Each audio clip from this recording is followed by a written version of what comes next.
when we're born as human babies, we are really underdeveloped compared to other mammals. So a lot of mammals can stand up, they can start to feed, they can look after themselves, they can move around, they can see, they can hear. Whereas babies are very helpless, basically.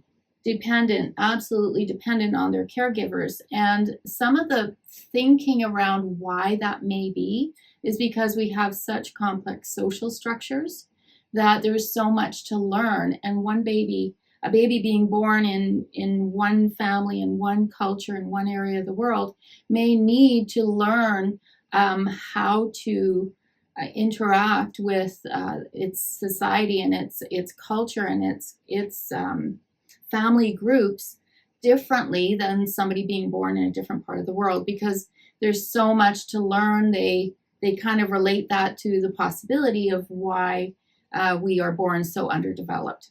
It's a theory. It's a theory. Yeah. Well, because of that, we adapt, right, to our environments. And Monique's actually identified 6 adaptations that most people that we've come across fall into one or more of these 6 adaptations. We want to share those with you tonight, and to have you start thinking about, what are the things that I've kind of just developed without even thinking much about it, but now might be limiting me in some way. Yeah, I think really key is that we're going to have a look at this from kind of that observer position. There's no judgment about this. Like most of the time when somebody talks about your personality, you get pretty defended. Well, I'm this way because, did you ever meet my mom? Sorry, mom, or whatever. Like there's that. But what we're asking you to do is just not do that. Just read through these with us and just see if I have some of that, and that's it for right now. That's all we're doing. We've gotten to the point here, the expansion project, where we're really good at laughing at ourselves and each other, where we kind of go, "Oh, that's my favorite. I'm really good at that one." I even often talking to my kids, it's like, "Oh, you're welcome. I passed that on. You're doing so well with that. You just, you've got the people pleasing down. Yeah, you're welcome." So we've kind of, the best we can, created some ease around it, because the automatic response is to feel defensive, to feel bad, and to feel wrong, and to feel exposed. That's a big one, right? And it's like, oh. And we find that when we're stressed, when we are in some kind of a stress response, is when we end up kind of behaving in certain automatic ways. Whereas when we're in a really relaxed, open state, you'll see those not show up at those times, which is what we started to notice. And that's why we kind of dove deep into defining what is that and how is that related to a stress response, and how is the other coming forward with the same kinds of behaviors maybe, but what's underneath it is very, very different when it's in an open, relaxed state. So we'll kind of get to that part, but we'll pop them up and chat about them a bit. So here they are, the 6 adaptations. So as we're going through these, like we just said, think about which one or maybe 2 are your most familiar. The ones, or we call them your favorites. Your favorites, the ones that you're like, oh yeah, that's kind of me. So the first one, no particular order, they're just up here, but people pleasing and compliance. So that's the person who says yes a lot, goes along with things, wants everyone else to be happy, really knows how to make sure that their environment, everybody's okay. It's really hard for them to say no. And they usually end up burning out. Yes. Yes. Over-giving, over-responsibility tends to be the behavior behind the response. So hypervigilance and anxiety, that's the person who's kind of scanning the environment, making sure that they're safe.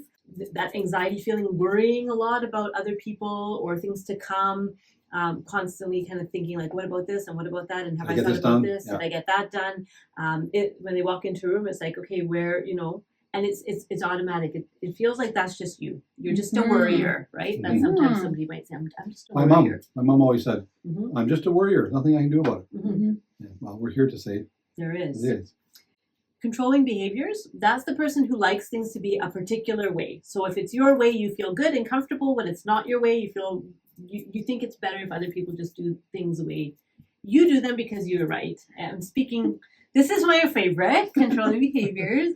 The people around me, if they would just do it my way, everybody would be happier. Mostly me, but everyone would be happier. Fair. That's controlling behaviors.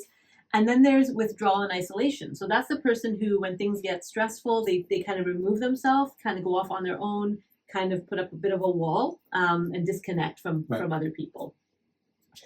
Self-blame and self-criticism. So this is where it's that inner voice that says, oh, you did this wrong, and why did you do that, and you shouldn't have done that, and oh, what did they think when you said this? And there's a lot of kind of that internal doubting that goes on for that adaptation.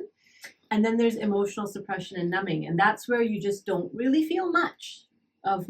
It's like you don't really have access to feelings, and it's like, well, other people seem to make a big deal about things, but I don't really make a big deal about things. And one of the things that we can learn with that one is the second component is almost always there.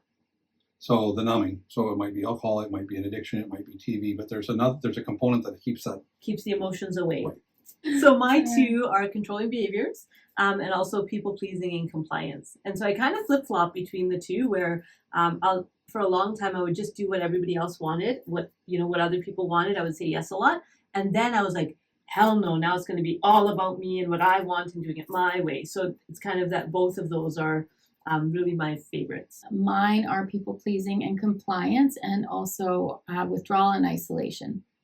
And I would call myself an introvert. Really, it's probably a combination of some of these things. I would be always kind of making sure everyone's happy. If you're happy, I'm happy. And then if you're not happy, then I better just like take off.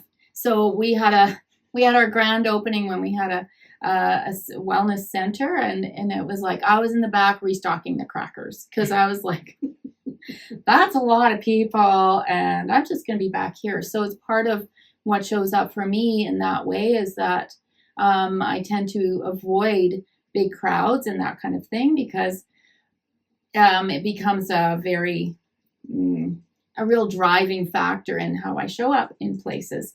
Not as much anymore, but definitely those are my favorites.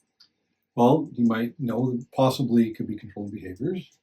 That's why we get along so well. And again, it's loosening. I'm getting much better at allowing the situation to be. And it really changed. But in my early life, there was a lot of hypervigilance and anxiety. Mm-hmm. Like watching out and kind of really conforming to what I thought needed to happen in that room. Mm. So it's a little bit of a blend for me.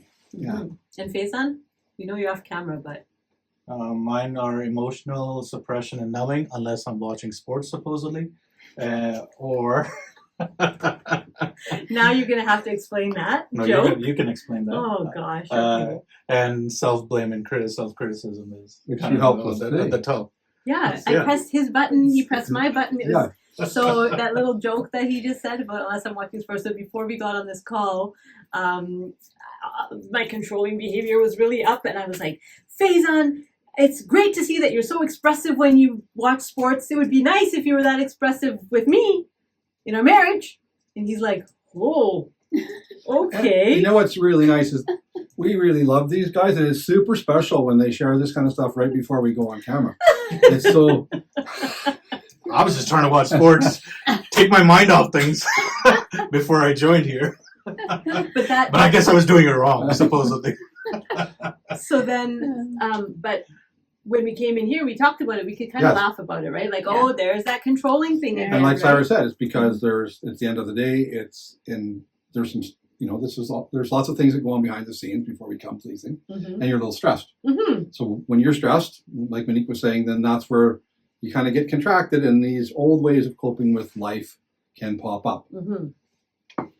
Which is a great segue. But then when I remember that it's my adaptations and not me. Yeah, it's not personal. It's not personal. Then it's like we can separate that a little bit and actually talk about it in different ways. Right.